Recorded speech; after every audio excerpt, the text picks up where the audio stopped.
Everyone, आज हम पढ़ेंगे आवेशन की तीसरी विधि चालन विधि या स्पर्श विधि। तो चालन विधि और स्पर्श विधि क्या होती है? जब किन्हीं एक उदासीन वस्तु को एक आवेशित वस्तु के संपर्क में लाया जाता है तो जो आवेशित वस्तु का आवेश होता है वह किस पे चला जाता है? उदासीन वस्तु पे चला जाता है। जैसे मैं मान लेता हूँ कोई भी वस्तु है, जैसे कोई तार है, इस पे प्लस है तो मैं इसके आगे एक अन्य तार जोड़ दूंगा। जैसे इसके साथ अन्य तार जोड़ूंगा तो जो इसका प्लस है वो कहाँ चला जाएगा? इस पे चला जाएगा।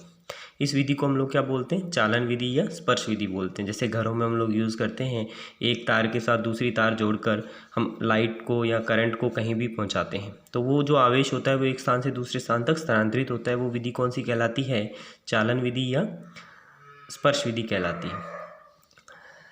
अब इस स्थिति को हम लोग आगे पढ़ें तो हम लोग पढ़ सकते हैं कि जैसे मैंने फर्स्ट स्थिति में एक कोई भी दो चालक गोले लिए हैं। एक हमारे पास आवेशित है, दूसरा अनावेशित है। एक आवेशित है, दूसरा उदासीन है। पहली स्थिति में मैंने क्या किया? एक आवेशित गोला लिया है, दूसरा बी जो गोला है वो उदासीन स्थिति में है। दोनों ही अलग अलग हैं और दोनों ही किस पे पड़े हैं? कुचालक स्टैंड पर मैंने व्यवस्थित कर दिए हैं। फिर मैंने क्या किया? उसकी अगली स्थिति में दोनों ही गोलों को आपस में संपर्क में जोड़ दिया। दोनों को क्या कर दिया? जोड़ दिया।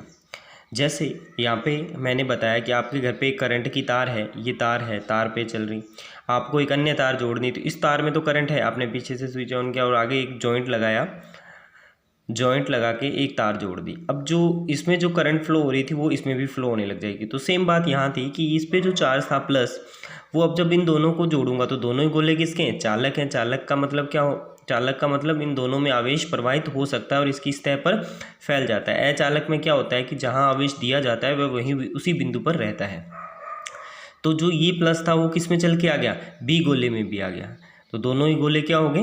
देखो, ए में भी चार्ज हो गया और बी गोला भी क्या हो गया? आवेशित हो गया। इसी प्रकार हमने पहले पढ़ा था कि जैसे ये दोनों गोले क्या थे? एक उदासीन था और एक यानी अनावेशित था, एक आवेशित था। लेकिन अब दोनों गोले क्या हो गए? आवेशित हो गए। अब हम लोग क्या करेंगे? इन दोनों को अलग अलग कर देंगे। जैसे इन दोनों को गोलों को अलग अलग करेंगे तो दोनों पे क्या आ गया?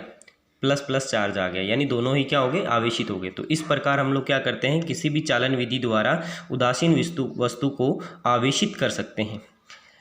ध्यान रहे, दोनों ही चालक गोले लें। अचालक में उसी बिंदु पर आवेश रहेगा जहां आपने दिया है। हम पढ़ेंगे आवेश के गुणधर्म। तो आवेश के क्या गुण होते हैं? जैसे फर्स्ट पढ़ते हैं हम आवेश की योज्यता का गुण। योज्यता के गुण के अनुसार हम लोग क्या कर सकते हैं? किसी भी वस्तु पर या किसी भी पदार्थ में कितना आवेश है हम वास्तविक संख्याओं के रूप में जोड़ के बता सकते हैं। ये आवेश का योज्यता का गुणधर्म कहलाता है। जैसे मान लेते हैं किसी भी निकाय में आवेश दिया हुआ है +q +2q -3q +5q +7q। एक निकाय है यानी एक पदार्थ है जिसमें इतना आवेश दिया हुआ है। तो मैं क्या करूँगा? चिन्ह सहित उनको जोड़ दूंगा। जैसे प्लस का है तो प्लस का लूँगा, माइनस का है तो माइनस का लूँगा। तो मैंने 2q +3q -3q +5q +7q सबको रख दिया। सबको जो बैलेंस करके जोड़ा तो प्लस का 15q -3q बचा। अब उस वस्तु पे टोटल आवेश कितना बच गया? 12q। तो मैंने ये जोड़ के बता दिया कि इस वस्तु या इस पदार्थ पे कितना आवेश है, कुल आवेश कितना बच गया है?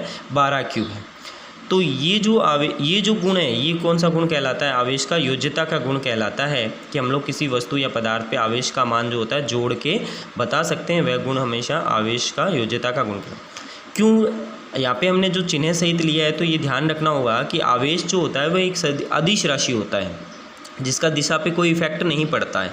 इसलिए हम लोग क्या करते हैं? उनको चिन्ह सहित ही जोड़ेंगे कि नेगेटिव है तो नेगेटिव ले लेंगे, पॉजिटिव है तो पॉजिटिव लेंगे। तो आवेश योज्यता का गुण क्या हुआ कि जब किसी भी वस्तु में जितना आवेश है उनको वास्तविक संख्याओं के रूप में हम लोग जोड़ के बता दें, वो आवेश की योज्यता का गुण कहलाता है।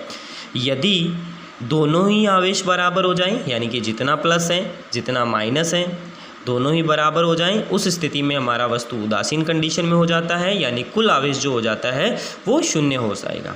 अगर हमारा ऋणात्मक में बच जाए तो वो ऋणावेशित वस्तु हो जाएगी। अगर हमारा आंसर धनात्मक में बच जाए तो वस्तु कौन सी हो जाएगी? धनावेशित हो जाएगी। इसी प्रकार हमारा सेकंड गुण धर्म आता है विद्युत आवेश की निश्चलता का। इसमें क्या होता है इस गुण के अनुसार यदि कोई वस्तु गतिशील अवस्था में है या फिर वस्तु स्थिर अवस्था में है, उस स्थिति में आवेश का मान अपरिवर्तित रहता है, यानी आवेश का मान वेग पर निर्भर नहीं करता। यदि किसी वस्तु, जैसे इस पेन को ले लेता हूँ, इस पेन की स्पीड बढ़ाने पर आवेश के मान में कोई भी परिवर्तन नहीं आएगा। 10 है तो 10 रहेगा, 15 है तो 15, यानी जितना हमारा गतिशील अवस्था में आवेश था उतना ही हमारा क्या रहेगा, विराम कंडीशन में भी विराम अवस्था में भी उतना ही आवेश रहेगा। तो दूसरा गुण कह सकते हैं कि आवेश का मान वेग पर निर्भर नहीं करता, यानी स्पीड पे या चाल पे निर्भर नहीं करता।